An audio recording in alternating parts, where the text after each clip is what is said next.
Hello friends, Padma Bhushan Nandamuri Balakrishna ఫైనల్గా god of masses Nandamuri బాలకృష్ణకు Padma Bhushan award రావడం జరిగింది. లేట్ అయినా కానీ ఈరోజు మంచి రోజు. నందమూరి అభిమానులకు నందమూరి బాలకృష్ణకు పద్మభూషణ్ అవార్డు వచ్చిన సందర్భంగా శుభాకాంక్షలు తెలియజేసుకుంటూ ఈ వీడియో మన ఛానల్ నచ్చితే సబ్స్క్రైబ్ చేసి లైక్ చేసి సపోర్ట్ చేయండి. నందమూరి బాలకృష్ణ ఎన్టీ రామారావు వారసుడిగా తెలుగు సినిమా ఇండస్ట్రీలోకి అడుగుపెట్టిన నందమూరి బాలకృష్ణ సినిమా రంగంలో గత 40 సంవత్సరాల నుంచి పేద కార్మికులకు ఎంతో మంది ఇండస్ట్రీలో పేదవాళ్ళు కూడా చాలా మంది ఉన్నారు. నందమూరి బాలకృష్ణ సేవలు అనేది చేస్తూనే ఉన్నాడు. కరోనా టైంలో కానీ ఎన్బికే టెస్ట్ ద్వారా కానీ నిర్మాతలకైతే క్షేమం కోరే one and only Nandamuri Balakrishna. సినిమాలు హిట్ అయితేనే రెమ్యునేషన్ పెంచాలి అనేది లేదు. నిర్మాతకు అందుబాటులో ఉండి నిర్మాతను మేలు కోరి సినిమా ఇండస్ట్రీ 10 కాలాల పాటు చల్లగా ఉండాలని కోరుకున్న నందమూరి బాలకృష్ణ సినిమాలు హిట్ అయినా కానీ తక్కువ రెమ్యునేషన్ తీసుకునే ఏకైక హీరో నందమూరి బాలకృష్ణ. ఇంకా సినిమా ఇండస్ట్రీ అయితే అందరూ కోటీశ్వర్లే ఉన్నారు, ఎంతో మంది పేదలు ఉంటారు.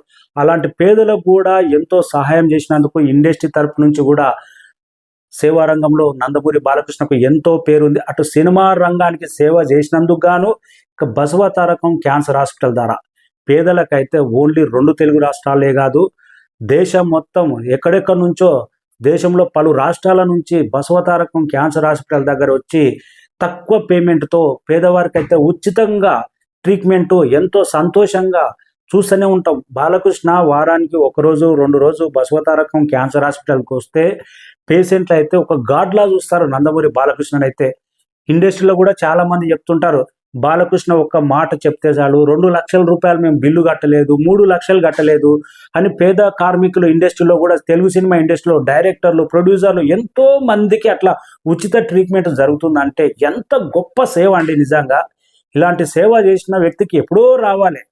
బసవతారకం క్యాన్సర్ హాస్పిటల్ దగ్గరికి వెళ్ళి చూస్తే బాలకృష్ణను ఎలా కొలుస్తారంటే ఒక గాడ్లా కొలుస్తారు. ఇక్కడ చాలా మంది చిన్నారులతోటి మనం బయట ఒకలా ఉంటాడు బాలకృష్ణ, బసవతారకం క్యాన్సర్ హాస్పిటల్కి వెళ్తే అక్కడ దేవాలయంలా అట్లా మారిపోతాడు.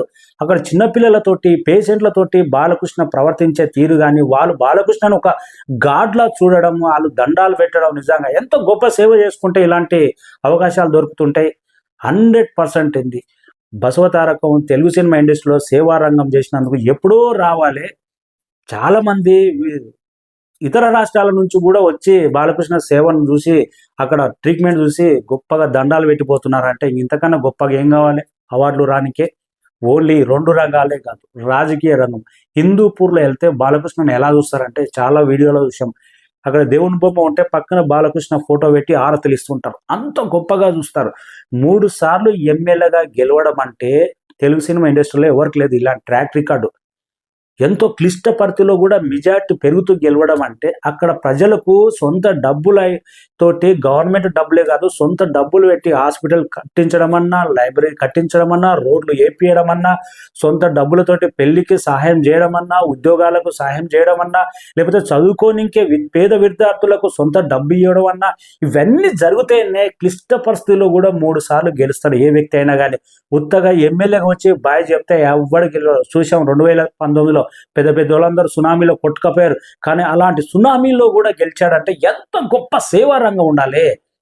ఆ సేవా రంగం అనేది ఇప్పుడు ఓన్లీ హిందూపూరే కాదు రాజకీయ రంగంగా రాష్ట్ర వ్యాప్తంగా విస్తరిస్తూనే ఉంది. That is Balakrishna. హిందూపూర్లో సేవా రంగం, బసవతారకం క్యాన్సర్ హాస్పిటల్ అయినా కానీ తెలుగు సినిమా ఇండస్ట్రీలో పేద కార్మికులకైనా కానీ ఇక రకాలుగా నందమూరి బాలకృష్ణ సేవలు గుర్తించిన కేంద్ర గవర్నమెంట్ లేట్ అయినా కానీ ఎప్పుడూ రావాలి. నాకు తెలిసి బాలకృష్ణకు చిరంజీవికి వచ్చిన టైంలో ఎప్పుడూ రావాలి, కానీ బాలకృష్ణకు ఏ అవార్డు ఎలా తెచ్చుకోవాలి, ఏ అవార్డు ఎవరితోటి ఎలా మనం రిలేషన్ పెంచుకొని తెచ్చుకోవాలని ఇవన్నీ తెలియదు. వచ్చినప్పుడు వస్తుంది, రానప్పుడు రాదు అని ఇట్లా స్టేట్ ఫార్వర్డ్ ఉండే వ్యక్తి. లేకపోతే ఎప్పుడూ రావాలి. నాకు తెలిసి ఇండియాలో క్యాన్సర్ హాస్పిటల్ ద్వారా ఇంత గొప్ప సేవ చేస్తున్న వ్యక్తి ఎవడు లేడు, నాకు తెలిసేది ఎవడు లేడు. ఇలాంటి వ్యక్తికి ఎప్పుడూ రావాలి, కానీ లేట్ అయినా కానీ నిజంగా వచ్చింది చూడు, అది నందమూరి అభిమానుల సంతోషం. అది పేద ఎంతో మంది దీవెనలు అని చెప్పుకోవాలి. ఇండస్ట్రీ నుంచి, క్యాన్సర్ హాస్పిటల్ ద్వారా, హిందూపూర్ ఎమ్మెల్యే పేద ప్రజల నుంచి వాళ్ళందరి దీవెనలు కలిపే నందమూరి బాలకృష్ణకు ఈరోజు పద్మభూషణ్ అవార్డు రావడం జరిగింది. త్వరలోనే పద్మ విభూషణ్ రావాలి, పద్మ దాదా సాహెబ్ ఫాల్కే అవార్డు కూడా రావాలి. ఇవన్నీ అవార్డులకు నందమూరి బాలకృష్ణ 100% అర్హుడు. మనం బయట చూస్తాం చాలా మంది, కానీ బాలకృష్ణ స్టేట్ ఫార్వర్డ్, బయట ఒకలాగా లోపట ఒకలాగా ఉండడు. ఎప్పుడున్నా బోలా శంకర్ లాగా స్టేట్ ఫార్వర్డ్ ఉంటాడు. కాబట్టి కొందరికి ఆ స్టేట్ ఫార్వర్డ్ నచ్చదు, బాలకృష్ణ క్యారెక్టర్ ఇత్తే అంటారు. కానీ రియల్గా బాలకృష్ణ తోటి ట్రావెల్ చేసిన వాళ్ళకి ఒక గాడ్ లా చూస్తారు. దట్ ఈస్ ఇండస్ట్రీలో చాలా మంది మాటలు చెప్తుంటారు. నువ్వు బయట చూసేది వేరు, బాలకృష్ణ తోటి ట్రావెల్ అయితే ఆయన వ్యక్తిత్వం ఏంటో, ఆయన ఉన్నంత వ్యక్తిత్వం ఏంటో తెలుస్తుంది అని చాలా మంది చెప్తుంటారు. That is Nandamuri Balakrishna. 109 సినిమాలు కంప్లీట్ చేసుకున్న బాలకృష్ణ బసవతారకం క్యాన్సర్ హాస్పిటల్ ద్వారా 2 తెలుగు రాష్ట్రాలే కాదు, ఇండియా మొత్తం క్యాన్సర్ వచ్చిన పేషెంట్లకు ఎంతో సేవ చేస్తున్న బాలకృష్ణ ఇవాళ పద్మభూషణ్ అవార్డు రావడం నందమూరి అభిమానులకు ఒక సెలబ్రేషన్ లాంటి పండుగ. కంగ్రాచులేషన్స్. బాలకృష్ణ కాదు, అభిమానులకు కూడా చాలా మందికి అవార్డులు వచ్చినాయి. వాళ్ళందరికీ కంగ్రాచులేషన్ చెప్తూ, పద్మశ్రీ పద్మభూషణ్ అవార్డులు వచ్చిన అందరికీ కంగ్రాచులేషన్ చెప్తూ ఫైనల్గా god of masses Nandamuri Balakrishna, Padma Bhushan Nandamuri Balakrishna tag వచ్చినందుకు, అవార్డు వచ్చినందుకు చాలా సంతోషంగా ఉంది. దట్ ఈస్ ఎన్బికే సేవారంగం. That is Nandamuri Balakrishna real సేవారంగం. ఇది ఏదో ఒకరిని పొరమేస్తే, ఒకరి ద్వారా పరిచయాలు పెంచుకొని ఇంకొకరి ద్వారా ఏదో మేనేజ్ చేసుకుంటూ వచ్చిన వాడు కాదు.